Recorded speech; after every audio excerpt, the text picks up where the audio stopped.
স্বজনের সঙ্গে ঈদ উদযাপনে বাড়ির পানে ছুটছে মানুষ। বিস্তারিত জানাতে এই মুহূর্তে কমলাপুর রেল স্টেশনে আছেন সহকর্মী নাজমুস সালেহী, সদরঘাটে তুষার আহমেদ ইমন, ভোলায় নাসির উদ্দিন লিটন এবং টাঙ্গাইলে আছেন কাদির তালুকদার। ঈদ যাত্রার খবর জানতে সরাসরি প্রথমেই যাচ্ছি সালেহীর কাছে।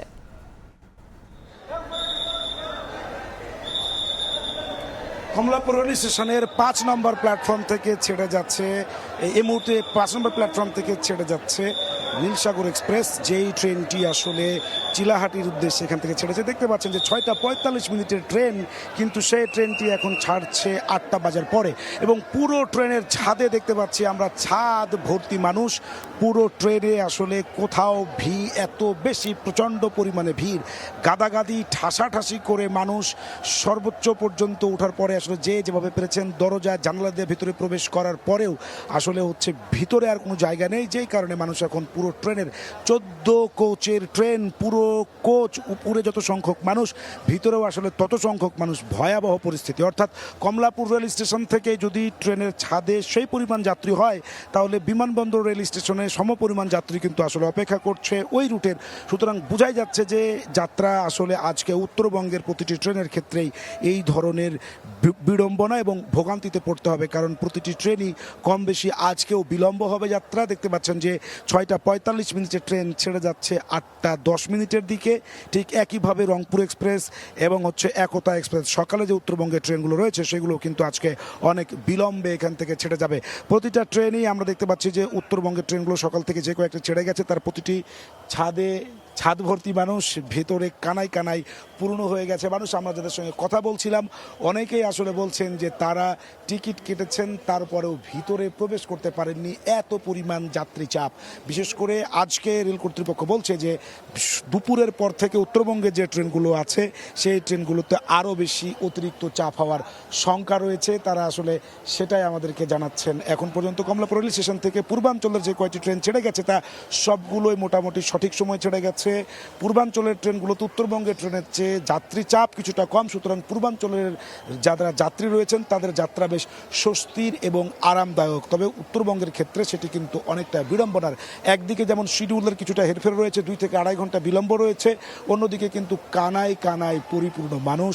ট্রেনের ছাদে পর্যন্ত ভর্তি হয়ে মানুষকে আমরা সকাল থেকে যে কয়েকটি ট্রেন ছেড়ে গেছে তা কিন্তু আমরা সেইভাবে উত্তরবঙ্গের ট্রেনগুলোতে আমরা দেখেছি। আজকে দুটি ঈদ স্পেশাল সহ মোট 48টি আন্তনগর ট্রেন এবং 23টি লোকাল মেল এবং কমিউটার ঢাকা থেকে দেশের বিভিন্ন গন্তব্যের উদ্দেশ্যে যাত্রীদেরকে নিয়ে ছেড়ে যাবে। সেই মোট ট্রেনের সংখ্যা হচ্ছে আজকে 67 ট্রেনে। রেলের সিট ক্যাপাসিটির সংখ্যা হচ্ছে প্রায় ৪৫,০০০। সেক্ষেত্রে আরও 25% যে 25% তারা যে দিচ্ছে হচ্ছে স্ট্যান্ডিং টিকিট, সেই স্ট্যান্ডিং টিকিট মিলিয়ে প্রায় আজকে ৭০,০০০ বা ৬৫,০০০ মতো যাত্রী পরিবহন করতে সক্ষমতা রয়েছে রেলের, সেটি জানানো হয়েছে। কিন্তু আমরা দেখছি সকাল থেকে যে কমলাপুর রেল স্টেশনে যে পরিমাণ যাত্রী চাপ, তাতে আসলে সেটি আরও অনেক ওভার হয়ে যাবে আজকে। সুতরাং সব মিলিয়ে উত্তরাঞ্চলের লোকজনদের পক্ষে আজকে অনেকটা কষ্টদায়ক এবং ভোগান্তির ঈদ যাত্রা শুরু হয়েছে সকাল থেকে। এই ছিল আমার কাছে রেলপথে ঈদ যাত্রার সর্বশেষ খবর। লঞ্চের খবর জানতে যাব সদরঘাটে, সেখানে অপেক্ষা করছেন সহকর্মী তুষার আহমেদ ইমন।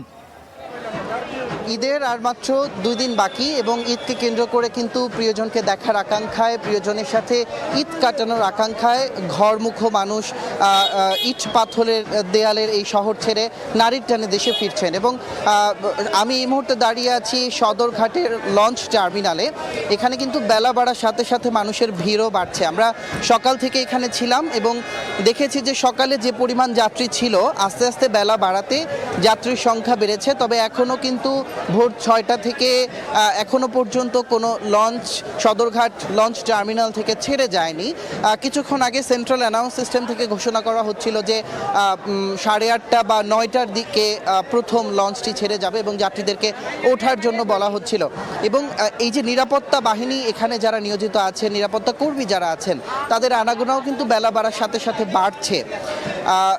বেলা বাড়ার সাথে সাথে এই যে যাত্রীদের চাপ, এই চাপ সত্ত্বেও কিন্তু কেউ বলছেন না যে অস্বস্তি হচ্ছে, কারণ প্রতি বছর ঈদে যে একটি ঘরমুখ মানুষের অযাচিত চাপ থাকে, যে চাপটা আসলে সামলানো দায় হয়ে যায় কোনো কোনো ক্ষেত্রে, বা যাত্রীরা ভোগান্তিতে পড়েন, সেই ভোগান্তিটা যাত্রীদের মধ্যে নেই, তারা আমাদেরকে জানাচ্ছিলেন। এবং আমরা তাদের কাছে কথা বলেছি, তাদের সাথে তারা জানাচ্ছিলেন যে ভাড়া বেশি বা কোনো অভিযোগ অনিয়ম তাদের নেই, সব কিছু সুশৃঙ্খলভাবেই চলছে। তবে তারা আমাদেরকে একটি অভিযোগ জানাচ্ছিলেন যে একটি লঞ্চের ধারণ ক্ষমতা যতজন যাত্রী, তার চেয়ে কিছুটা বেশি যাত্রী তারা নিচ্ছেন। যাত্রীরা এই বিষয়ে আমাদেরকে জানাচ্ছিলেন যে প্রশাসন যদি এই বিষয়ে উদ্যোগ নেয় এবং ধারণ ক্ষমতার চাইতে অতিরিক্ত যাত্রী যদি না নেয়, তাহলে হয়তো তারা আরও নির্বিঘ্নে যাতায়াত করতে পারবে। এবং ভাড়ার যে বিষয়টি, প্রতিটি টার্মিনালে কিন্তু ভাড়ার তালিকাটি প্রত্যেকটি পন্টুনে তালিকাটি টানানো আছে, যাতে করে ভাড়া বেশি নেয়, বরং যারা এই যে ভাড়ার তালিকা তার তুলনায় কিছুটা কম নিচ্ছে। তো এই যে রাড়ির টানে যাচ্ছে যে মানুষ, ঘরমুখ মানুষ ছুটছে, এটি তাদের প্রশান্তিতেই হচ্ছে বলে এখনো পর্যন্ত আমরা জানতে পেরেছি। আমরা সদরঘাট লঞ্চ টার্মিনাল থেকে এই ছিল আমার কাছে সর্বশেষ। চলে যাব ভোলা সহকর্মী লিটনের কাছে।